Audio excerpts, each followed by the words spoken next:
Mais les gens s'ouvrent dans vos commentaires, donc les haters vont être vos viewers les plus consistants, et c'est toujours un besoin d'attention, parce qu'on n'a pas tous le même temps en partie. Ils vont vite zapper en fait.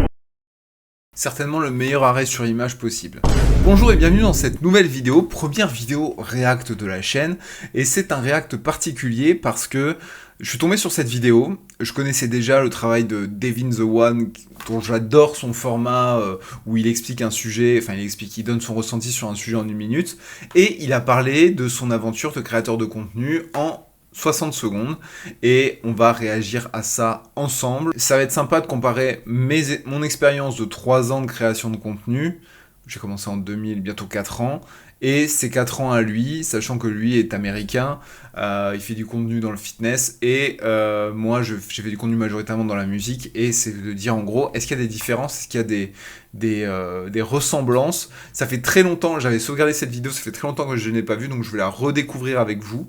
Cette vidéo en fait va principalement servir aux personnes qui se lancent dans la création de contenu, qui sont au début de leur périple ou peut-être à 1 an, 2 ans, qui sont un peu perdus, qui n'ont pas forcément d'autres créateurs de contenu avec qui ils peuvent parler, ils peuvent communiquer. Je vous attends en fait dans ce parcours, et moi de toute façon je vais y rajouter mon expérience professionnelle bien sûr par-dessus.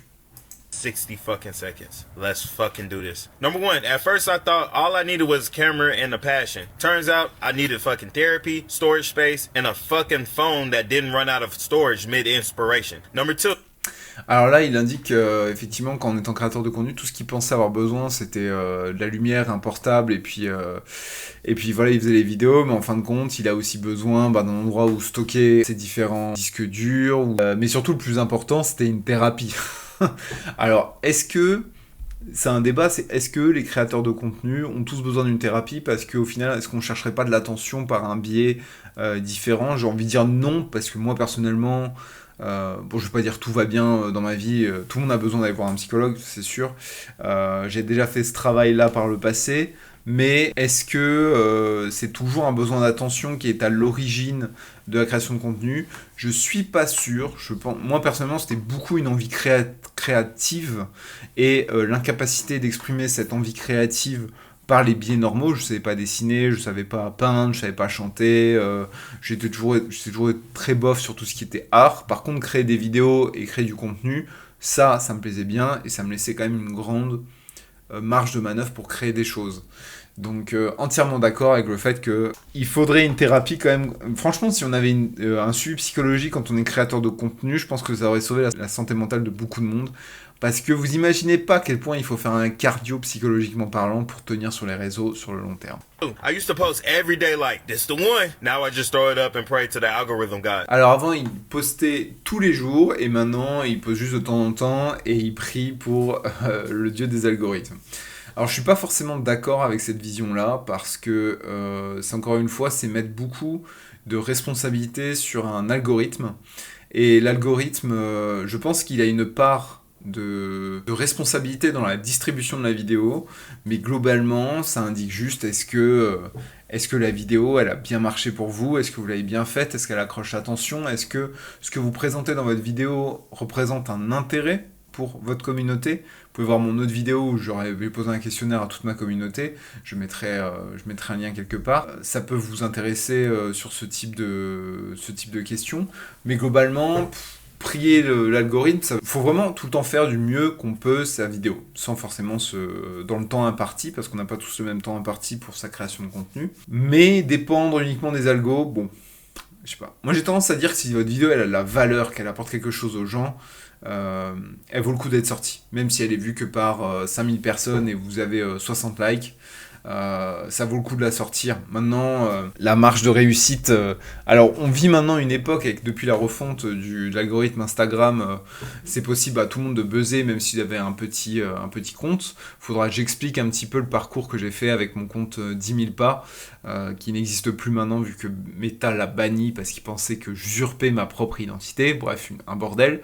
Mais je pense qu'il est possible aujourd'hui de créer un compte et de pouvoir acquérir rapidement de la visibilité. J'avais quand même réussi à avoir des vidéos à plus de 200 000 vues sur un compte qui avait moins de 500 abonnés. Et c'était très intéressant, faut vraiment que je fasse une vidéo là-dessus. Mais à la fois, c'est aussi, même maintenant, si vous avez 100 000 abonnés comme moi, ça ne garantit plus rien, quoi. Je peux faire des vidéos qui ont fait 400 likes. Donc maintenant, j'essaie vraiment de mettre en rapport, est-ce que ça apporte quelque chose aux gens vraiment qui m'accordent leur attention. Being a creator is 10% creativity and 90% deleting fucking drafts that only made sense at 2 a.m. in the fucking morning. Number 4. Alors là, bon, c'était difficilement compréhensible, mais en gros, il dit que être créateur de contenu, c'est 10% de créativité et 90% de avoir des idées claires à 2h du mat et les tourner et les faire. Et c'est vrai que parfois, vos vidéos les plus spontanées, les plus à l'arrache, peuvent être celles qui marchent le plus.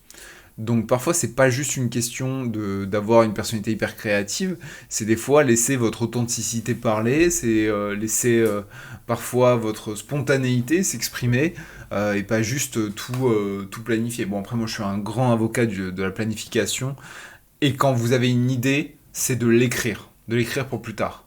Et ensuite quand vous replongez dans vos notes vous arrivez à retrouver le flow dans lequel vous étiez. 4. You will spend 3 hours filming a fucking video that gets only 200 fucking views, then sneeze once and go the fuck viral. What the fuck? C'est exactement ce qu'il vient de dire. Vous avez des vidéos, vous n'allez pas comprendre pourquoi elles vont marcher, et d'autres pourquoi elles vont pas marcher alors que vous avez mis du temps dedans.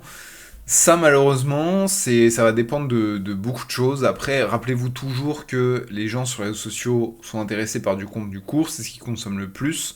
Donc dès que vous faites un contenu long, il a intérêt à être intéressant, il a intérêt à avoir une bonne accroche, un bon storytelling, parce que sinon les gens, ils vont vite zapper en fait. Ils ont autre chose à voir. Il y a plein de mèmes très drôles qui les attendent quand ils vont scroller, donc vraiment, soyez le plus intéressant possible. Mais à la fois, ne mettez pas 4 heures pour chaque vidéo. Essayez d'être... C'est vraiment trouver un équilibre entre les deux. C'est pour ça qu'on a besoin de thérapie. Vous comprenez maintenant à quel point on se casse la tête ?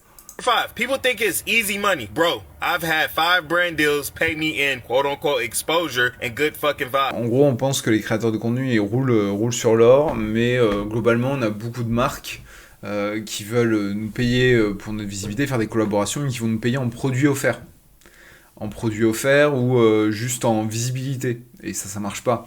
Ça marche peut-être au départ quand vous avez moins de 10 000 abonnés, mais au bout d'un moment, il faut se professionnaliser, il faut professionnaliser la profession, il faut arrêter d'accepter le tout gratuit et demander vraiment une facture derrière. Parce que de toute façon, même les produits qu'on vous offre, ils sont imposables au niveau des impôts, donc vous allez les payer indirectement. Pas complètement, mais vous allez les payer. De toute façon, j'explique dans mon school tout ce qui est sur la monétisation de votre contenu. Maintenant, il y a des guides assez complets sur comment se vendre et comment s'avancer auprès d'une marque. Donc, je vous invite à consulter ces articles-là si vous venez de mon school. Et si vous n'êtes pas de mon school, n'hésitez pas à vous y intéresser. C'est quand même une super plateforme sur laquelle vous pouvez gagner un max de temps sur la création de contenu et comprendre qu'est-ce qui marche, qu'est-ce qui marche pas. C'est littéralement un coaching, un suivi mensuel avec moi où je suis disponible proche du 6 jours sur 7. Le lien est dans la description si ça vous intéresse. Mais globalement, oui, faut pas croire que c'est pas le nombre d'abonnés qui dicte la rémunération, clairement pas. Je connais des gens qui sont à 30 000 abonnés qui gagnent bien mieux leur vie que moi à 112 000. Moi j'ai même envie de dire que c'est en dents de scie.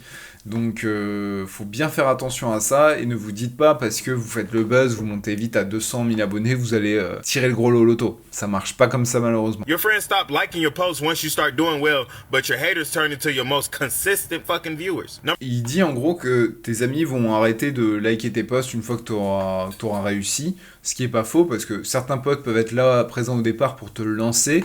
Puis ensuite, une fois qu'ils voient que t'es lancé, voilà. Ça se trouve, le sujet que t'abordes, ça les intéresse pas. Ils étaient vraiment juste là en soutien au départ. Et franchement, ces amis-là, qui sont vos soutiens au départ, franchement, mais gardez-les précieusement, parce que c'est super sympa de leur part. Et je dirais même, pour les créateurs qui me suivent, si vous voulez des amis qui vous aident réellement, c'est pas juste un like, un commentaire, hein, c'est regarder la vidéo en entier. Parce que le watch time, c'est important. C'est vraiment super important, plus que le like et le commentaire. Donc s'ils peuvent rester sur les vidéos, écoutez, on gagne des vues, où est-ce qu'on peut gagner des vues hein, y a pas de tabou par rapport à ça. Oui, ils vont arrêter au bout d'un moment, pas de vous soutenir, mais juste, ils vont pas tout regarder à chaque fois, c'est normal, chacun sa vie, c'est tout à fait normal. Par contre, ce qui est intéressant, c'est ce qu'il dit, les haters vont être vos viewers les plus consistants, et ça, je ne peux que vous valider. Vos haters, ceux qui ne vous supportent pas pour X ou Y raison, généralement des raisons vraiment pas valables, ça va être des personnes qui vont souvent regarder votre contenu du début à la fin pour critiquer tout ce que vous avez mis dedans. Et des fois, même, t'as l'impression qu'ils n'ont rien regardé à la vidéo parce qu'ils vont mettre quelque chose de complètement débile. pas plus mal, pas plus mal. Mais clairement, ils vont regarder tout votre contenu de A à Z. Parce qu'il leur faut il leur faut du thé pour critiquer, tout simplement. Et c'est triste, mais c'est eux qui vont vous apporter un des meilleurs watch time ever. The comment section is free therapy and emotional damage all at... La section des commentaires, c'est ni plus ni moins qu'une thérapie de groupe où tout le monde parle de ses émotions et ses traumas. C'est pas faux. C'est pas faux, mais j'ai envie de dire, c'est un peu le principe d'un espace commentaire. Hein. Si on s'attendait que à des smileys qui pleurent de rire et à des flammes, bon, c'est un peu dommage. C'est bien quand on arrive à susciter des émotions, qu'il y a des gens qui donnent un retour sur qu'est-ce qu'ils ont vécu vis-à-vis de cette musique, qu'est-ce que ça leur rappelle, je parle dans le cas de la musique, hein, ou dans le cas du sujet d'un Reels, qu'est-ce que ça leur évoque, etc. Je trouve ça super intéressant, et des fois c'est très touchant ce qu'on peut nous dire en commentaire. Donc faut apprécier ça, et faut essayer au maximum d'être présent. Maintenant, c'est sûr, quand vous avez des publications qui commencent à avoir 100, 200 commentaires, ça va être difficile de tenir le cap, hein, surtout si vous publiez quasiment tous les jours. Mais essayez quand même d'apparaître et de faire en sorte que vous soyez présent. Mais clairement, oui, et faut pas commencer à vous dire oh là là, les gens sont chiants à se plaindre, mais les gens s'ouvrent dans vos commentaires, donc soyez honorés qu'ils fassent ça chez vous.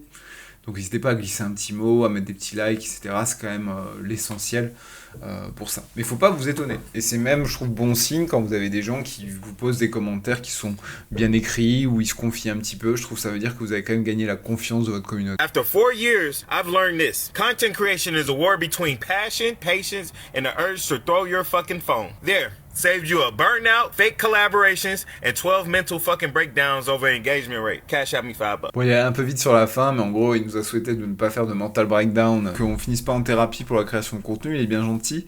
Et à la fin, il disait effectivement, c'est un bon mélange entre la passion, de la patience, et avoir envie de claquer son portable contre le mur très régulièrement. Est-ce qu'il a tort ? Non. Non, c'est clairement ça, c'est... patience et passion, c'est nécessaire. Vous pouvez pas commencer à créer du contenu. Je vous renvoie à la discussion qu'on a eue avec Clarisse, qui doit être en ligne maintenant. Créer du contenu avec juste un optique de business derrière, ou de vouloir être populaire, ça ne vous apportera jamais loin et ça ne va pas marcher. Il faut de la passion. Il faut de la passion pour un sujet, de la passion pour la création de contenu, il faut plein de choses, parce que cette passion qui va vous aider à être endurant dans le temps, comme on avait dit dans la discussion avec Clarisse, on vous en voudra pas d'avoir une optique business. C'est même un truc que je vous conseille, ça vous permettra de vous professionnaliser, d'avoir du meilleur matériel, de proposer des choses plus qualitatives à votre communauté. Mais en même temps, il faut une bonne dose de passion dans la création de contenu, un bon détachement, un bon cercle d'amis aussi, ça c'est essentiel. Parce que clairement c'est une activité qui va vous demander un cardio incroyable. Alors forcément vous avez peut-être dans votre entourage quelqu'un qui a percé en 2-2 grâce à une vidéo, etc. Mais combien de temps ça va durer ? Combien de temps ça va durer avant les premiers dommages collatéraux ? Est-ce que cette personne est vraiment investie ? Est-ce que c'est pas juste un one hit wonder comme on disait à l'époque, juste une sensation sur un moment ?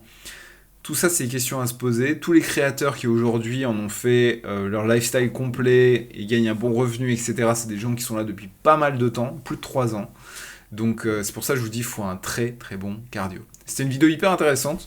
Je vous conseille de regarder le compte de Devin. Il a fait plusieurs vidéos comme ça. Et franchement, elles sont hyper intéressantes ces vidéos. Waouh, 1 million de vues, pas mal. Elles sont hyper intéressantes. Le format est très très cool. Le format est très authentique. Je vous le conseille vraiment si vous êtes créateur de contenu. C'est de tenter ce genre de vidéo voiture où pendant 60 secondes vous faites un gros résumé de votre expérience vis-à-vis d'un sujet. Faudrait peut-être que je le fasse pour le métal d'ailleurs. Tiens, ça serait sympa. Je vous laisse et je vous dis à la prochaine vidéo. N'hésitez pas à vous abonner. Comme je l'ai dit, je compte être très actif sur cette chaîne, vous apporter un max de valeur, un max de retour, parce que le nom backstage n'est pas là pour rien. Les backstage, c'est pour vous permettre de voir comment ça se passe à l'arrière-boutique au niveau de l'organisation, parce que c'est l'organisation, les stratégies, la réflexion, parce que c'est loin d'être un métier où on se tourne les pouces contrairement à ce qu'on peut penser. Donc je vous laisse sur ces bonnes paroles, et moi je m'en vais encore faire une petite vidéo, et ensuite je vais monter tout ça pour vous délivrer ça au fil du temps. Merci, n'hésitez pas à liker la vidéo, n'hésitez pas à vous abonner, et je vous dis à la prochaine.